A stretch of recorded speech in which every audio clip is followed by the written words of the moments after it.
Hello, everyone, and welcome to Evan and Sean's Lenten adventure. This is our first episode. You want to call it an episode? Yeah, I'm down for episode. I like that word. Okay, yeah. Yeah. If you don't know me, I might not know you. I'm Sean. I work at Glenmar United Methodist in Ellicott City.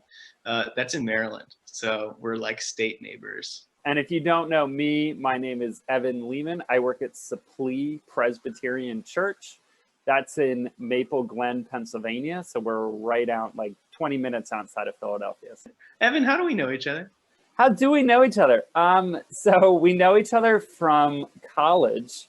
Actually, I can say a college story. I was walking into we went to a small private Christian college. So there was like 3 places to get food. And so we were walking into what I would say the main dining area. And I was walking with a couple of my friends and we were carrying skateboards. And this kid comes running up. He's like, "Hey, you guys have skateboards?" And we're like, "Yeah, like we're holding them right here." And he's like, "Man, I've been praying to find people with skateboards." So we're actually Sean's answer to his prayers. I almost would say, Sean, like coincidentally, you and I wound up in a lot of the same classes. Yep. And then eventually we became roommates with a couple other guys and probably history from there, right? We did biblical studies together. Evan also did youth ministry. You were double major, right? Yes, I was a double major. Yeah, impressive. We learned a lot about the Bible, and now we get to call one another whenever we want to talk about youth ministry stuff. We wanted to do this for Lent. I don't even know between the two of us how this idea kind of came up organically, but it's obviously you're aware there's a pandemic going on.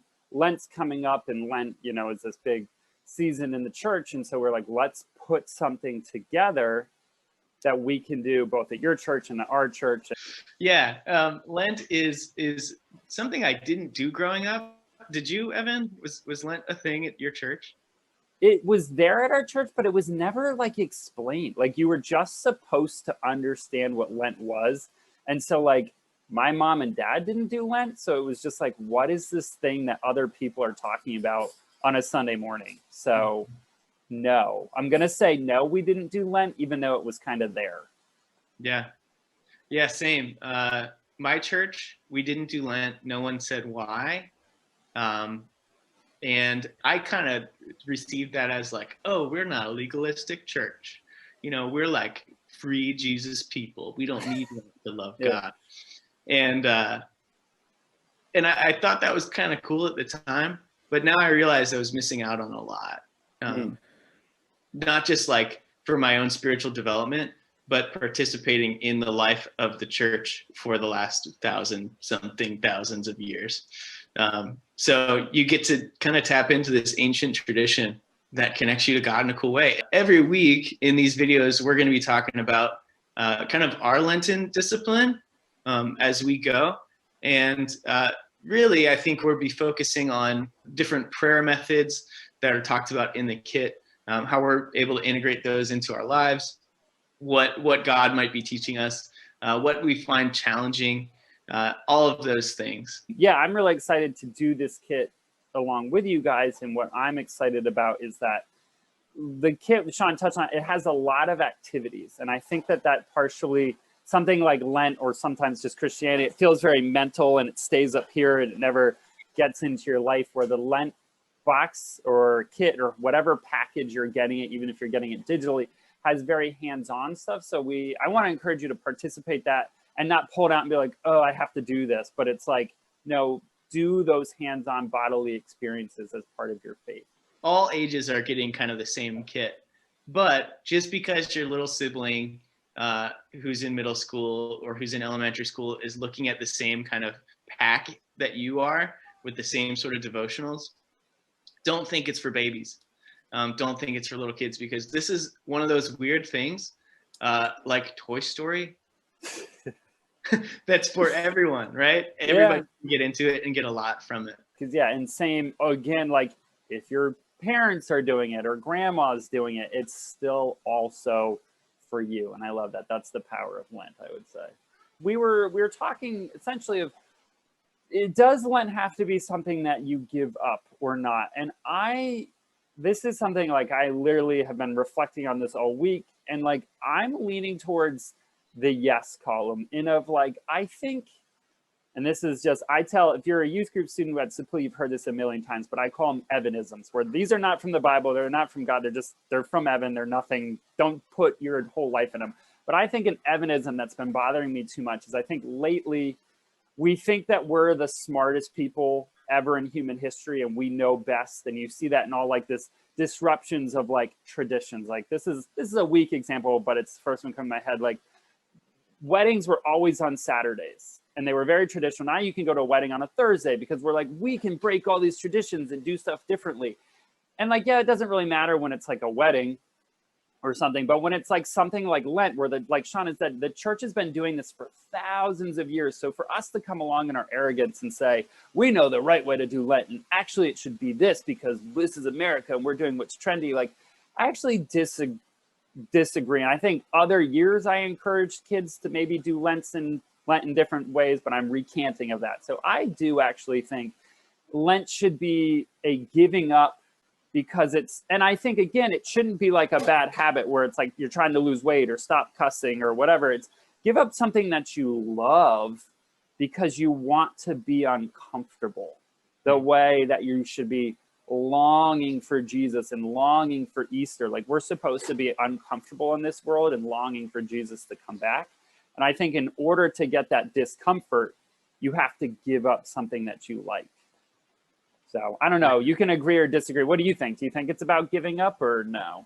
You know, so I was thinking about this. I feel like our kids, our families have already given up a lot this year, you know? Mm-hmm. And so I think you got to do what you feel like God has put on your heart. So maybe you got a tradition of sweets. I don't do sweets, or I get off of social media or whatever it is. Mm-hmm. If God's put something on your heart, do that thing, you know? Mm-hmm. But don't feel like, I have to give up another thing, even though I haven't seen any of my friends for, you know, who knows how long. And online school is the worst and all that.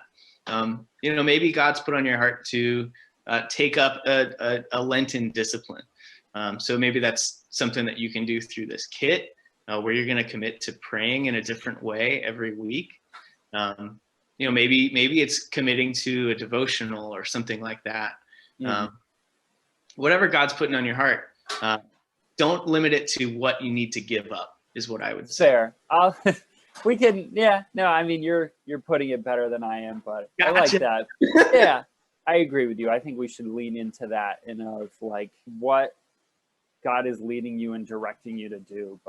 And I like the idea of taking up a new discipline and those types of things as well. So I would encourage you closing your laptop or your phone or whatever you're watching on this to, I'd say, pray and figure out, do I need to give something up? Do I need to start something? What will give you that longing for Easter?